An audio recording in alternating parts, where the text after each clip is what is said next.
Welcome to the Make Each Click Count podcast, where we uncover strategies and tactics that help businesses grow, scale, and thrive in an ever-changing digital marketplace. I'm your host, Andy Spleichel, and today we're diving into a challenge that many businesses face, taking their marketing global.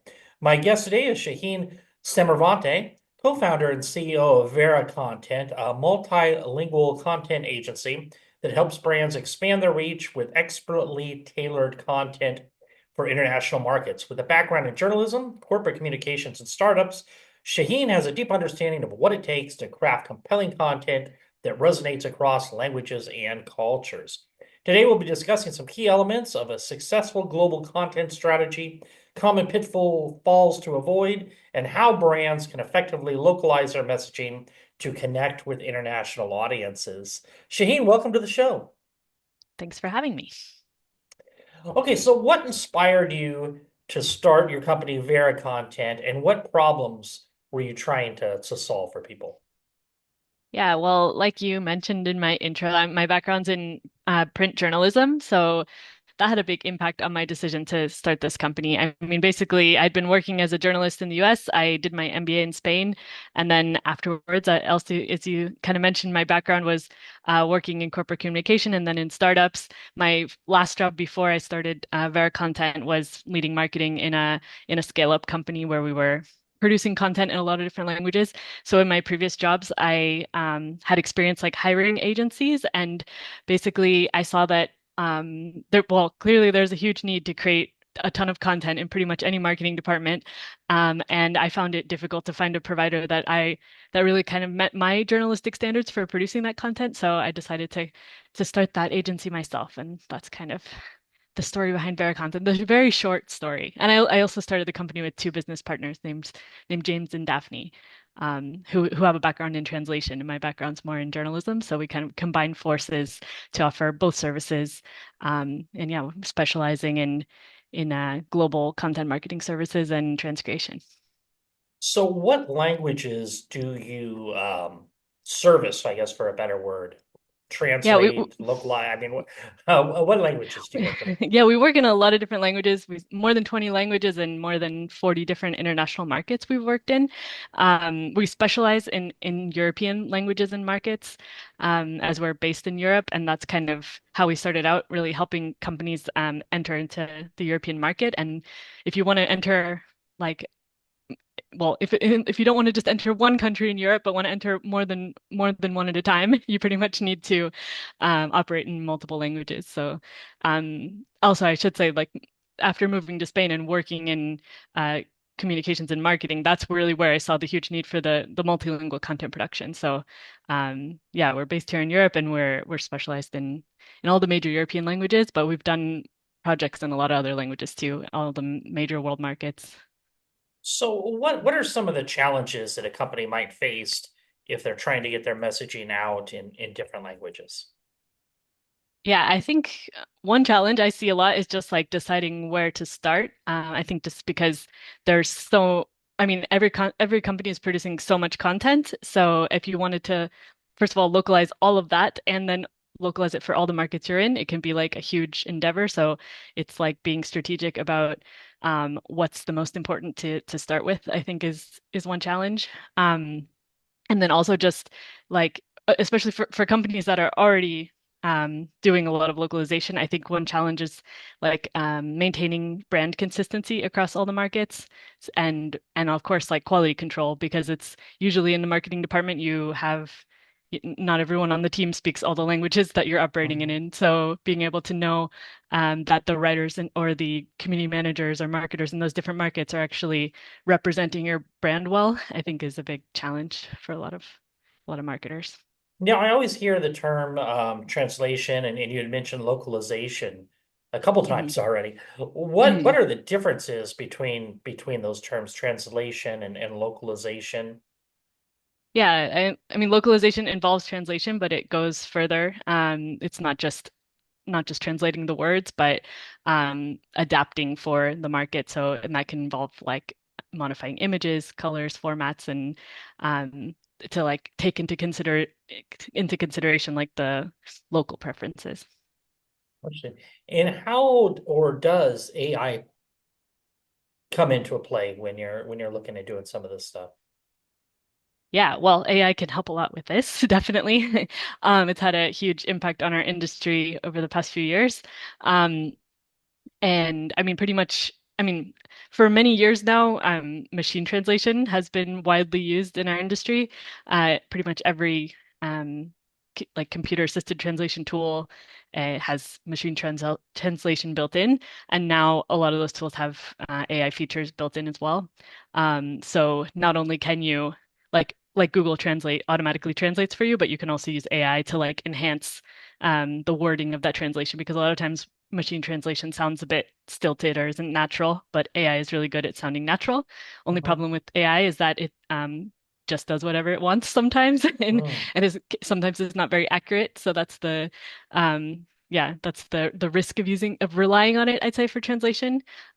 So definitely like as a agency working on really large scale localization projects, we are leveraging these tools, but we strongly believe that a human input is needed to like oversee what's being output by these tools. And of course, a lot of times it gives you great ideas and it helps you do the work faster and better, but ultimately you need a human to be overseeing and actually making the final call on what gets published.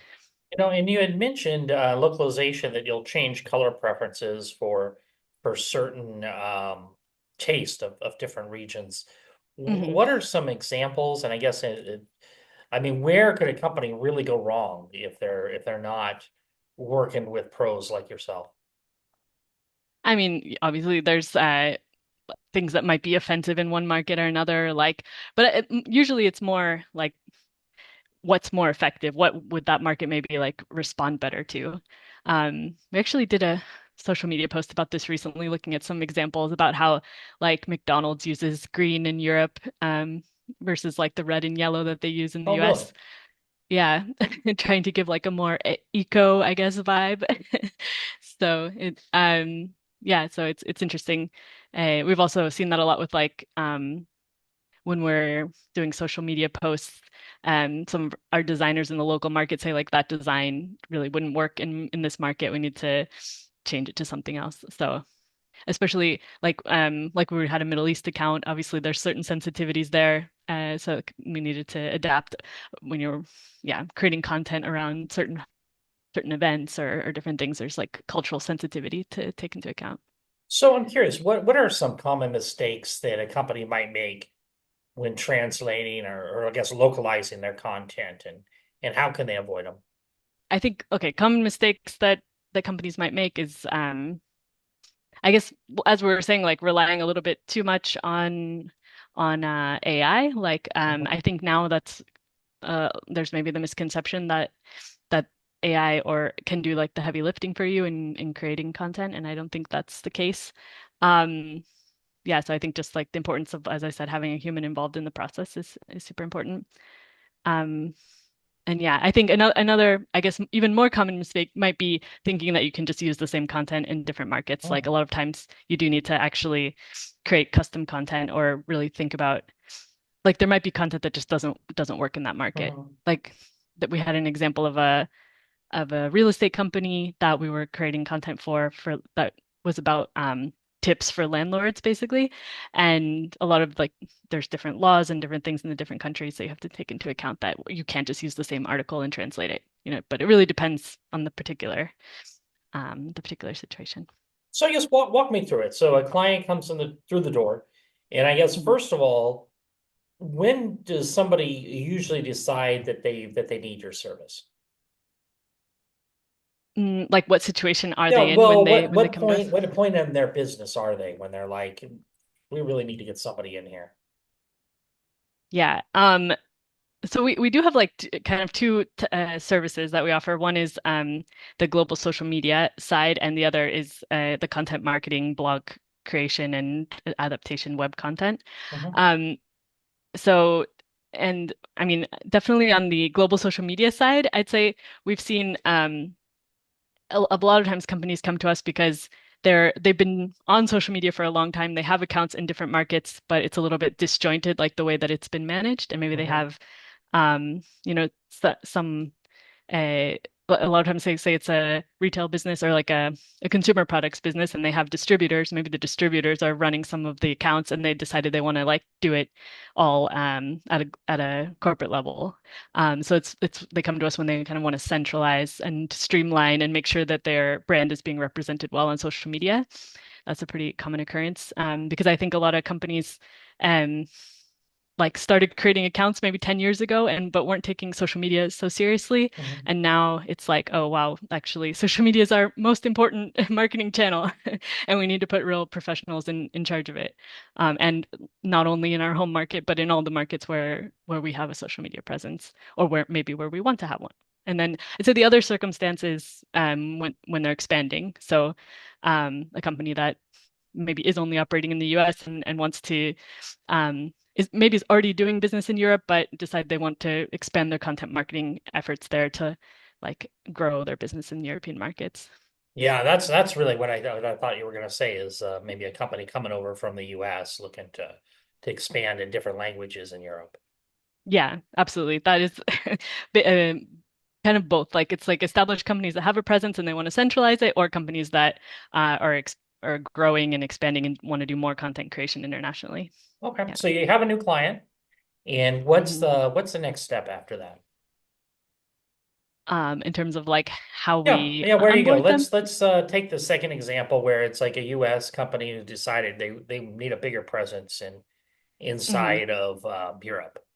You take over Hmm. their social media accounts, you talk strategy. Where do you go next? Yeah, I mean, well, first of all, it's like truly understanding their needs. I mean, and usually there would be like a specific project that they have in mind that they would want to hire us for. But once they do decide to hire us, I mean, the next step is that we do like a strategy workshop with them. So this is where we like really get to understand what they want to accomplish with this content initiative, and then also yeah, what their goals are to make sure that we can help them achieve those goals. And then we like kind of lay out a roadmap for them for launching. But usually there's a big rush for like producing content as soon as possible. So we also set a timeline for that. And usually, like, say a company wants to like start producing, they want to start producing blog content for these 6 markets. And I mean, if we start from the time we start with them, usually within 1 month, we can have the entire team onboarded and going. Um, Sometimes even faster if they're really in a rush. So, and if it's in markets that we're already working in. Um, yeah, but So it also what depends on the complexity and what how much needs to be set up and everything. so So, can you give me an example of some successful campaigns that you guys have been able to run for clients? yeah, absolutely. Well, I guess one example I was thinking of sharing was we work with a brand called Saint Dalfor. It's like a fruit spread company.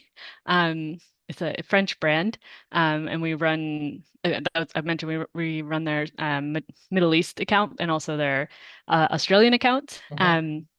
And I think we've done some cool things for them, like in for growing their following in those markets, and also um, like doing some cool influencer campaigns for them. I think that's something that we're able to help with having like local people on the ground in the markets where we're able to research like who's important in their niche and finding people to collaborate with. I think we've done some really cool things there with like different campaigns where we've partnered with influencers and we actually they already did a lot of partnering with like food influencers, which is logical considering their product. But we also helped them. They also wanted to be positioned as like a kind of high-end, elegant brand. So we we like put together a campaign for them, which was partnering with like more like lifestyle influencers and doing kind of table setting type videos. And we did a campaign around that and a giveaway and stuff, and we had a lot of engagement on it. So I thought that was a cool project. So you had mentioned, with a new company, they're talking about goals or what they want to do. Are you Mhm. tracking results and what kind of, profitability, ROAS, ROI can you typically show for some of these campaigns? Yeah, that's always like the tough thing with content marketing. It's like difficult to attribute directly to a sale. So usually the metrics we are looking at is like reach and engagement, and depending on the particular client. Like we do work with some more like tech companies where it's like an Mhm. app, and so they're actually able to track downloads, and that's an advantage. Yeah, So if one of the goals is like, okay, we want to actually drive more downloads of the app through what we're doing on social media, that's something that's like you can actually show our ORI. Yeah, ROI. But when you're talking about selling fruit spread, for example, that's a lot harder yeah, to tie it back to whether it came from something they saw on social media. So that's one S- challenge. But it's always a challenge for any type of content marketing, really, yeah. or lots of types of marketing in general. So for a So, business that thinks this is interesting, but they might have some limited resources and not a really a big budget. Where should they start? What are some first steps they could take? yeah, I think definitely it can be, well, interestingly, we're a localization company, but like in our own marketing, we actually, we only target English speaking countries, really, or English speaking marketers. So we do our own marketing in English because we know how expensive and complicated it is to adapt it well into other languages. And I think if you're a smaller business, I think you have to think hard about if it's worth it to localize.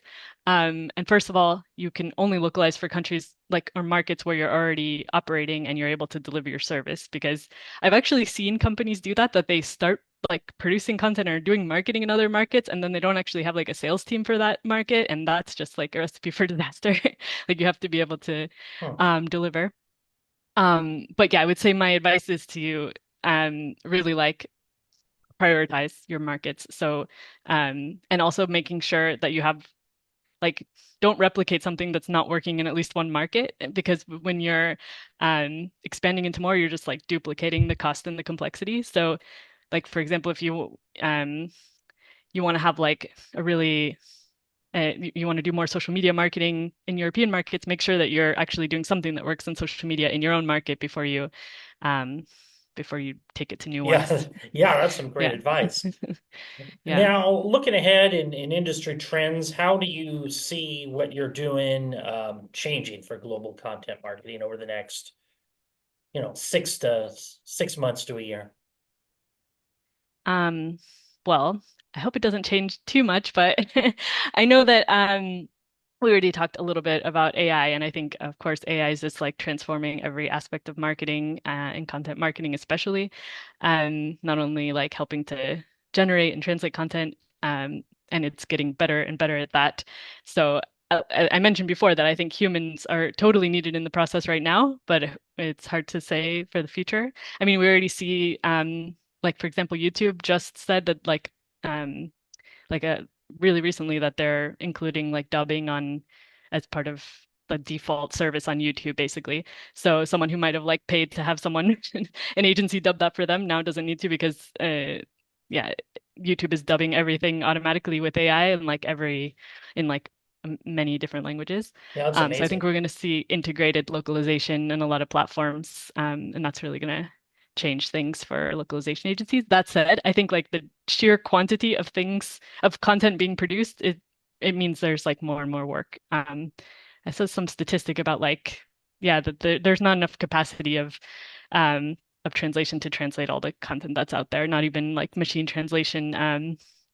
Like uh like with all the machine translation like power in the world, it couldn't all be translated. So I think there's still going to be work for agencies like mine, but it means we have to keep adapting and keep changing and knowing how to work with the tools as they come out. So that's our challenge going forward. So for listeners out there who might want more information about you and what you're doing, how can they best reach out? Yeah, well, they can definitely go to our website, veracontent.com, or I'm also on LinkedIn, Shaheen Samavati. Well, this has been a lot of fun. Is there anything else you would like to add before we wrap it up today, Shane? Um, yeah, no, I guess kind of just reiterating what I said that I think that yeah, if you're just starting, like prioritize quality over quantity and just don't be afraid to test and learn. All right. Well, thank you very much. All right, thank you. For listeners, remember, if you like this episode, please go to Apple Podcasts and leave us an honest review. And if you're looking for more information on connecting with Shaheen or Vera Content, you'll find links in the show notes below. In addition, if you're looking for more information on growing your business, check out our podcast resource center available at podcast.makeeachclickcount.com, where they compile all of our different past guests by show topic and included each of their contact information in case you would like more information on any of the services discussed during previous episodes. Well, that's it for today. Remember to stay safe, keep healthy, and happy marketing, and I'll talk to you in the next episode.